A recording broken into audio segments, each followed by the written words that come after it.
में और लाइव नशरियात में हम जब कश्मीर की बात करते हैं तो सबसे पहले अक्सर दोस्त मिलिटेंसी की बात करते हैं। इन दिनों लेह लद्दाख बात भी की जा रही है, लेकिन कश्मीर में और भी गम है मिलिटेंसी और लद्दाख के सिवा।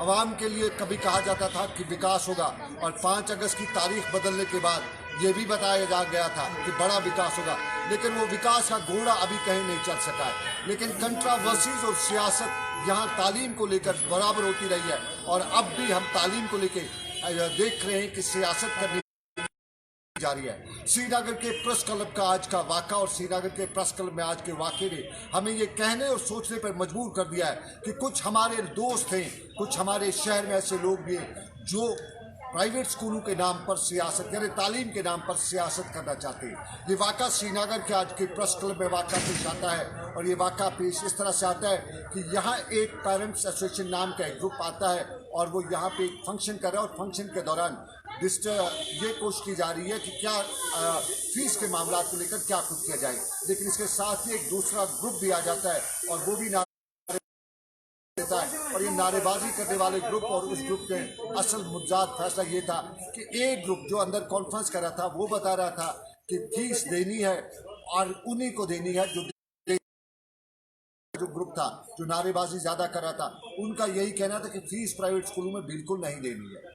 अब इसमें 2 बातें निकल के आती है। एक बात यह है कि क्या फीस क्यों नहीं देनी है, माना तालीम नहीं पड़ी, लेकिन इंपॉर्टेंट मुद्दा यह है कि इस सारे के बीच में जिस सरकारी मुलाजिम ने तनख्वाह ली उसको कौन सा नुकसान हुआ, हमारे गोश्त बेचने वाले का कौन सा नुकसान हुआ। इस सारी सिचुएशन के दौरान गोश्त का कीमत जो है उसने 500 के बजाय 700 लोगों से वसूल की। सब्जी वाले सब्जी 100 में बेची, और हम गोश्त के साथ साथ अगर कहें तो हम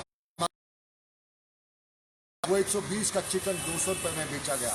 ये वो बातें जो खुलकर मीडिया में आई हैं, लेकिन अगर इस सारे मामला में नुकसान हुआ है तो एक सेल्समैन का नुकसान हुआ है, टूरिज्म इंडस्ट्री से वाबस्ता लोगों का नुकसान हुआ है, ट्रांसपोर्ट इंडस्ट्री से वाबस्ता लोगों का नुकसान हुआ है। और इन लोगों में से फीस कौन नहीं भर सकता है? सरकारी मुलाजिम फीस भर सकता है, माना सेल्समैन फीस नहीं भर सकता है। कुछ प्राइवेट कंपनीज में भी फीस के जो लोग प्राइवेट कंपनीज में थे वो फीस नहीं भर सकते, लेकिन क्या वो दुकानदार फीस नहीं भर सकता है जिसने 100 की चीज़ 200 में बेची है? क्या वो मोहल्ले का दुकानदार नहीं भर सकता है? क्या वो सब्जी वाला नहीं भर सकता है? और इम्पॉर्टेंटली ये है, हमारे यहाँ कहा जाता है कि नुकसान हुआ है जी बड़े लोगों का, बड़े लोगों का नुकसान हुआ, हमारे टूरिज्म के लोगों का नुकसान हुआ है, बड़े 5 स्टार होटल मालकान का नुकसान हुआ है। वो होटल वाले के पास, बड़े होटल वाले के पास क्या एक कीमत नहीं है कि वो फीस नहीं भर सकता है। और ये भी देखना है कि उनके बच्चे किन स्कूलों में पढ़ रहे हैं। उनके बच्चे बड़े स्कूलों में पढ़ रहे हैं जहाँ वो पहले ही फीस ले चुके हैं। हमारा DPS पहले ही फीस ले चुका है, बर्नाल दूसरा स्कूल पहले ही फीस ले चुके हैं। अब फीस जिनको नहीं है वो छोटा मिडिल क्लास है, और उस मिडिल क्लास स्कूल में अगर फीस नहीं दी जाती है तो वहाँ वो बच्चियाँ जो तालीम इस वक्त बाद टीचिंग करी है, चाहे वो ऑनलाइन टीचिंग भी, वो छोटी ही तनख्वाह 3-4 हज़ार 5 हज़ार की तनख्वाह है, क्या वो स्कूल लोगों को तनख्वाह देंगे?